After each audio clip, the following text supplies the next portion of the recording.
fans, welcome to another character bio. Like I promised last month, we're going to go ahead and take a look at character Swindle. So let's go ahead and jump into it. Before we get into it though, I do want to wish everybody a happy new year. Hopefully everybody had a wonderful Christmas for those who celebrated, and 2022 is upon us. Goodwill and best wishes to everybody. I hope everybody has a phenomenal 2022. We're looking to round out our project in this coming year. So hopefully we can achieve that. But without further ado, let's go ahead and jump into it. So, Swindle. Again, one of the members of the Combaticons. One of the things that I did not like about the original Swindle was how he's basically a Humvee or some type of a Jeep. He's a Jeep, actually. But when he forms the leg of Bruticus, he's the same size as Brawl, which Brawl is a tank.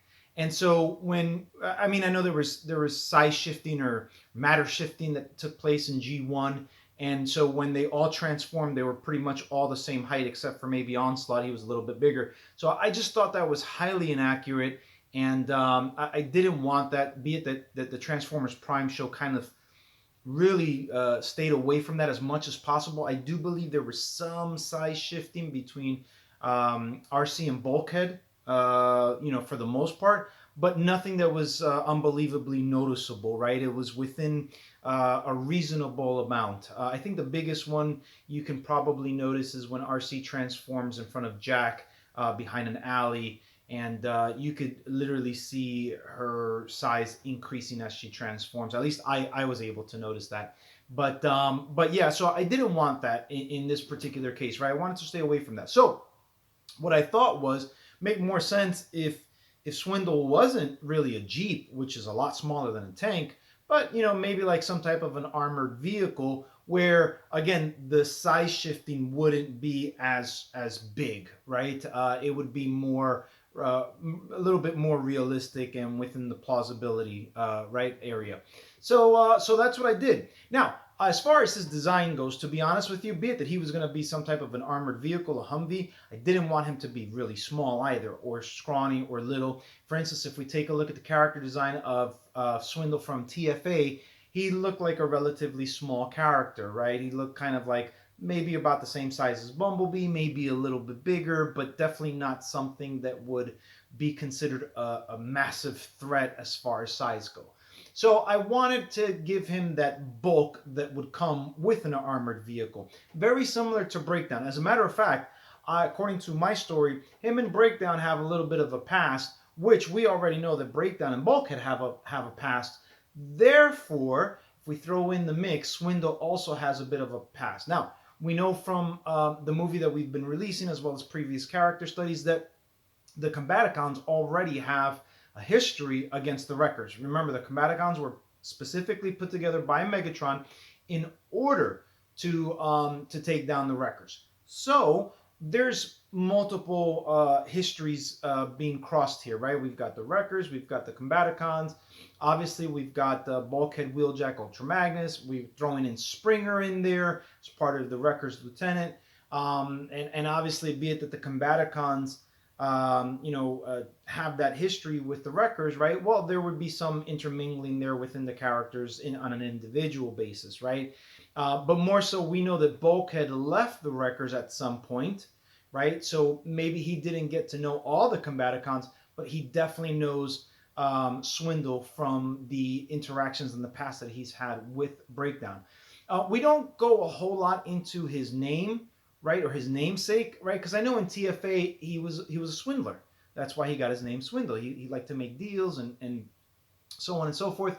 And realistically, I just came upon someone from who has their own channel. He likes to do histories. I think his name is Chris Farley or something like that. And he likes to do history on all these Transformers characters from all the continuity, from the lines of continuity. So he did one not too long ago of Swindle, and apparently Swindle was a bit of a swindler also in G1, which I really don't remember. So I thought that was pretty cool, pretty interesting.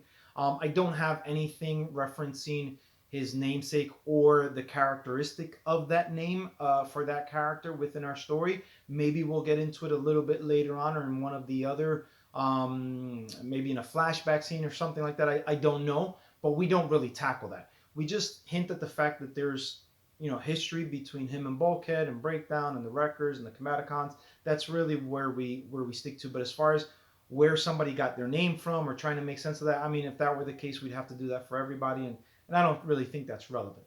So without further ado, let's go ahead and read off his bio, and let's see what it says. All right, and what it says here for Swindle is firepower, strength, aggression, and hatred for Autobots equals one vicious Decepticon. If anything stands in Swindle's way, he just blows it out of the way. Having fought in many battles, Swindle has made many enemies and also some very strong allies. Swindle's commitment to the Combaticons has helped the group in more ways than just one. All right, so there you have it. There goes his bio. Pretty interesting. As we can see, he is a bit of a brute, which again, I did that on purpose. Now, if I want to tie things about his, characteristics regarding his name, I mean, we could use our imagination, and maybe he got an upgrade. Maybe he started out small, and he swindled somebody out of an upgrade and made himself bigger again. Who knows, right? It is what it is. We can speculate. Again, we don't really tackle it. Maybe we will. Maybe actually, as I'm thinking that up right now, maybe that's what I'll use. Should I delve into his background? But here's the bottom line. Bottom line is that you're going to see the interactions in our film that are going to highlight certain things, right? We're getting to see and understand who's who and what's what, how these different characters interact with each other. They're not going to be characters that are taken out of context or given a personality that doesn't fit them, right? It really doesn't. All of you guys should know by now, I am a stickler for source material. And sometimes source material doesn't always make sense. I will give that. So if it doesn't make sense, I'm not going to stick to it. But if it makes sense, I am going to stick to it, right? Like we're not going to see somewhere where, let's say, Beachcomber suddenly becomes the leader of the Transformers, right? Or the Autobots. That really doesn't make sense. So, but again, I'm just giving you guys an example. And likewise with Swindle, yeah, he might not be a TFA character. He might not be, the same personality type as in G1. But then again, neither is Wheeljack. If you look at Wheeljack, he's not really the scientist inventor that he was in G1. He's a warrior. He's, very, martial arts and so on and so forth. That's nowhere near what the original G1 Wheeljack is. RC's another character, right? Very, very different from her G1 counterpart. I love both of them. As a matter of fact, to me, even though I know that she wasn't the first female Autobot introduced in G1, but she was the first female Autobot, cast member, if you will, that was part of the original, that was part of the team, that joined the team, after the 1986 movie came out. So to me, she's like the first female Autobot, and I loved her back then. But I mean, there's a huge difference between RC from the 80s to RC, in the Prime universe, and I love RC in the Prime universe. She's kick butt. She's tough. She is. She's one of those characters that I can't get enough of her. So again, in that aspect, and she still remains her feminine qualities, right? That's the other thing, right? She's still a female character, and that's the same thing with Swindle. He's still who he is. He's still part of the Combaticons. He's still a Decepticon. He's still treacherous. You can't trust him, and that's the bottom line. When somebody swindles you, number one, they use deception. They broke maybe an agreement that they had, and they shortchanged you. We're going to see something like that within what we're looking at, or we'll hint at it or something of that nature, right? So I don't want you guys to get disappointed. But at the end of the day, he forms a leg of the of Bruticus, and that foe, that menace, is going to give our Autobots an even bigger challenge than Swindle himself. So we've got two brutes. We've got Swindle and Brawl. And if you honestly think about it, Onslaught's bigger than the two of them. And then you've got Vortex and Blastoff, which are speed and stealth and cunning, right? So that rounds out our Combaticon team. So, guys, we're going to go ahead and end it here. Um, uh, be on the lookout for our next project update video.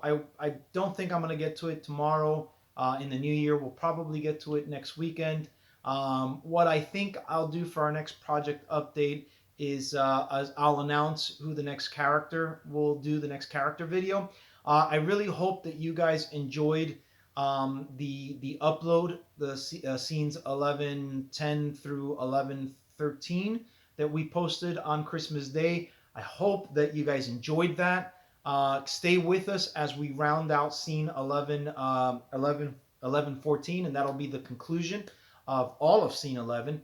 And then we'll continue to progress on and lead and follow up on the Autobots on Earth and so on and so forth. So, guys, until then, again, thanks for joining us. Thanks for hanging with us. Hope you guys had a great Christmas time and wish nothing but the best for you in 2020. Take care. Peace out. Till all are one.